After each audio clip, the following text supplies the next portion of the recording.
The authors of the book, Hoe Yeong and Yee Jenn Jong, will address the audience. First up, Hoe Yeong has been a prolific author on Singapore politics, including the first wave JBJ, Chiam, and opposition in Singapore, which presents a history of the opposition since 1984.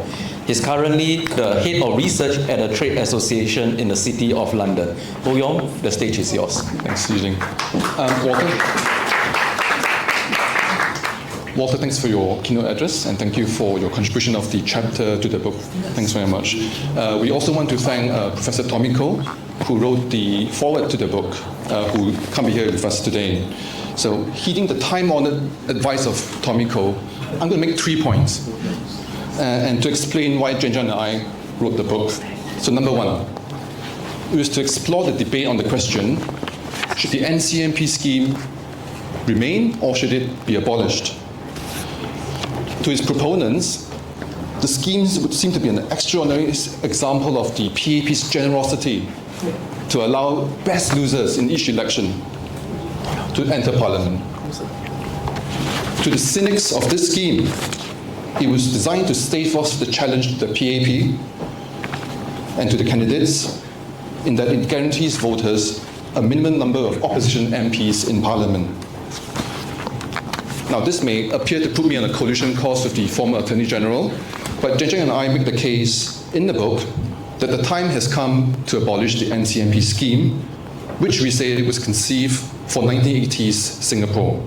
And let us explain why. Just one reason, if I may. Amongst many reasons, we believe that the NCMP scheme has put opposition candidates in a catch-22 situation. If they decline an NCMP seat, they have been castigated by the PAP, and we cite some examples in the book. If they accept the seat, they are made to feel that they entered Parliament by the grace of the PAP. Though to be fair, that latter phenomenon has been on the wane ever since the 1990s. But regardless of the PAP's intentions for the scheme, we don't believe that presents the best situation for the larger mission of building trust with the electorate for the government. And trust is so important to any political system and to its success. So we respect Walter Woon enormously, but that's not the point of the book to have a debate or an argument.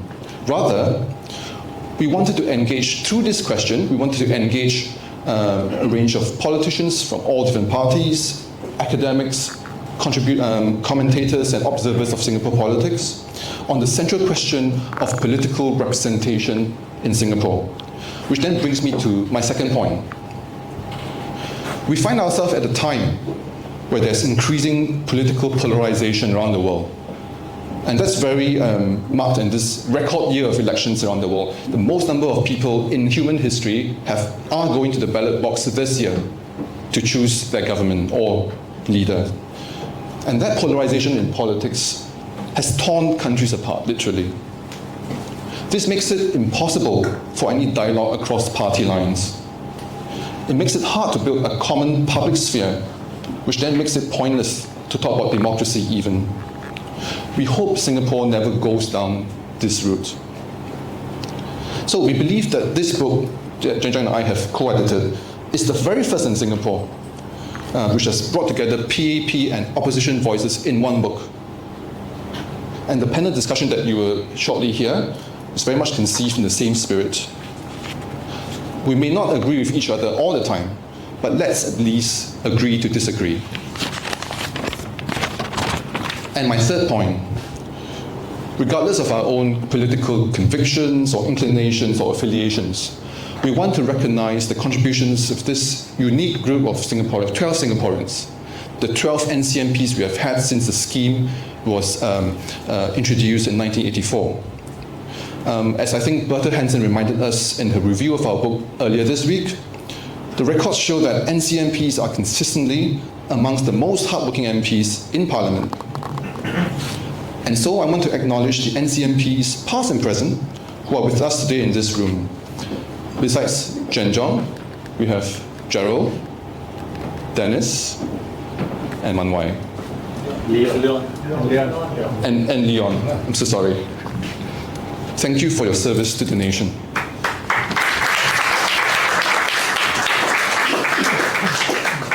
So my thanks to the team at World Scientific for supporting this book project. Thank you, Yulin. Thank you, Amy, for behind the scenes. Thank you to all of you for being part of this conversation. And I'll pass over to Jenn Jong. Thank you, Hoe Yeong. Please take your seat. Next, Jiang Jong, or affectionately known as JJ, wears many hats. He's an author, politician, entrepreneur, and a former NCMP. In fact, he has written the bestseller Journey in Blue, A Peek into the Workers' Party of Singapore, which is also on sale in this bookstore. And also, a book published by World Scientific. So, JJ, please. Okay, thank you, Yulin. I have to wear many hats because I have not much hair left to cover it.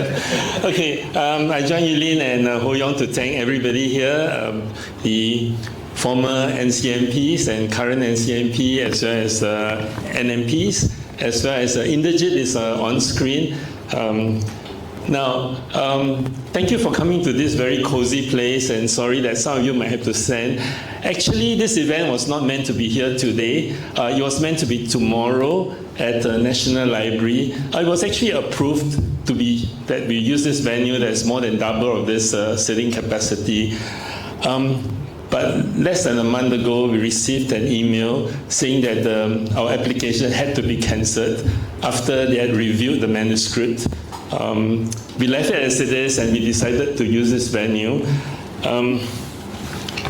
So it actually was a shock to us planning the event because firstly, it's quite difficult to assemble the panel, get them to agree to the 19th of July, and get everything ready, and to receive email to cancel an event. Especially because our book started off with the purpose of wanting to capture diverse voices from the ruling party, views from as many opposition members as we can, from political observers. And we started the book also deliberately wanting different types of voices to actually write chapters. So we are very glad that Walter wrote the opening chapter. And of course, you can tell that his views are very different from us. We took everything as it is. Then we wanted a journalist to write, and that was also quite hard. We went around searching for ex-journalists who will write, because current ones will be a bit more difficult given their job nature and all that. So to still, to contribute. So yeah, we are very, very thankful that Wai Man, the ex-Zaobao journalist, has agreed too. So we embarked on this journey to capture as much as different voices as possible, because we believe that as we develop, we should have this ability to discuss and debate, even if our views are different. So, and I thought that a library would have been the best place for that, because it's a place of knowledge and discussion as we want to evolve our the way Singapore should progress.